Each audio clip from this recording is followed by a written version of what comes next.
This portion of the news brought to you by McDonald's. McDonald's, I'm loving it. The president of the National Congress of Trade Unions, John Pinder, is calling on the government to put laws in place to ensure that companies have pension plans for workers. Now, Pinder believes it'll ensure that workers are protected should a company go bankrupt. His comments come ahead of Labor Day rallies set for this Friday. Also, Secretary General of the NCTU, Jennifer Isaacs-Dotson, noted that more needs to be done to resolve issues affecting workers. I believe the government needs to now step in and cause there to be some policy or some law to protect persons who have given so many years to organizations, and then in time for them to receive their pensions or their just financial benefits, the organizations that they work for are not in a position to do so. No, I am not happy with the labor climate in the country. We still have too many issues. Too many trade unions are still experiencing issues that are easily resolved if the government, if employers would simply follow the industrial agreement and the labor laws of the country. There are still problems between the Bahamas Union of Teachers and the Ministry of Education. President Belinda Wilson noted that several weeks ago the union won its battle in the Supreme Court involving the union's right to gain access onto school campuses across the country. But she says the ruling isn't being enforced.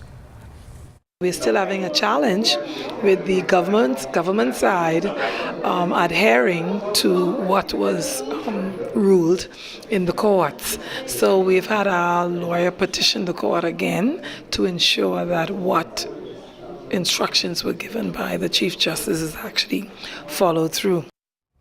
Now, Wilson says her members are still owed millions of dollars and await the budget to see what's allocated for teachers. She says even though they were promised payments at the end of the month, this issue has caused some of her members to experience economic hardship. I can tell you, some of our teachers, their light is off. They are unable to keep their children in school and to provide for their children. I have a few teachers who have already even received eviction notices from their homes, and their mortgages are in arrears. So it's very important for our teachers to be paid the correct salary and for them to get their confirmations. I know a lot of times you would hear us talk about teachers are awaiting confirmation letters. If you do not have a confirmation letter, you're unable to even get a loan from the bank. So you're unable to build your credit.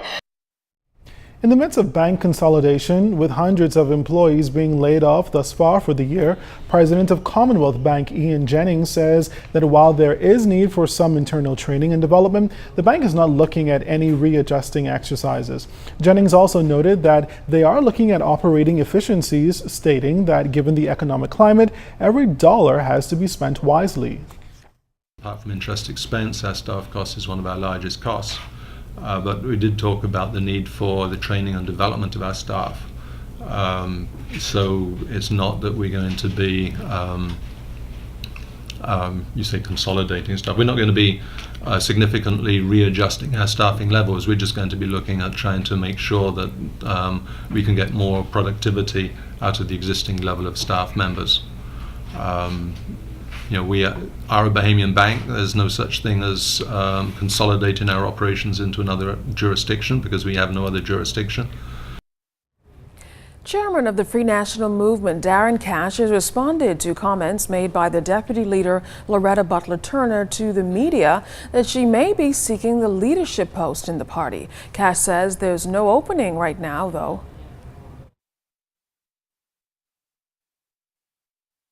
There's no vacancy for leader in position of leader in the Free National Movement. But unlike the Progressive Liberal Party, we are a organization where people who are interested in running for the leadership can state very unequivocally that they have ambitions. And for the record, I'm thinking about it. I'm giving it consideration. People are asking me. A tantamount in my book as chairman of the party too, I'm running. There is harmony within the leadership of the F&M. And I'll say it again, as I've said many times before. As chairman of this party, and there are many who are of this view, we encourage the expression of differing points of views. That is the time for us to be at odds, to debate the issues, whatever they are. And then when we become the government, we move in one accord.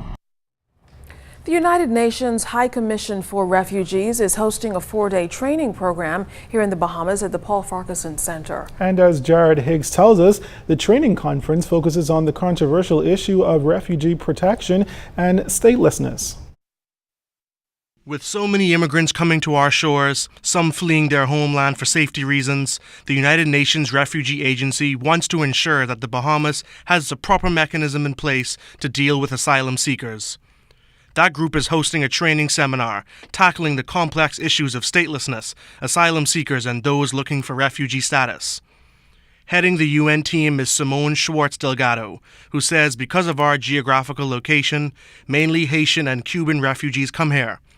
She hopes the conference will assist authorities in dealing with those groups. We are looking forward to working with the Bahamas as it is a state party to the 1951 Convention on the Status of Refugees to concretely implement the provisions and enhance the processing and the treatment of refugees in the Bahamas through this course, but also through ongoing technical advice that we are giving. The 1951 UN Convention relating to the status of refugees outlines the rights of individuals who are granted asylum and the responsibilities of nations taking part in that process. Mr. Stephen Larota, Chief Immigration Officer in the Refugee Unit, says that his division is guided by the protocols set out by the United Nations. It's a basic protocol, and we follow the protocol as laid out by UNHCR, the 1951 Convention and the 67 Protocol. That enables us it gives us the tools to be able to use to identify those migrants and to determine who is a migrant in need of protection or a migrant who is economic or otherwise. Now, Mr. Larota says that his department is not overburdened, but they are challenged, and of approximately 120 applications per year, about 15 are granted asylum. Jared Higgs, ZNS Network News. This portion of the news was brought to you by McDonald's. McDonald's, I'm loving it.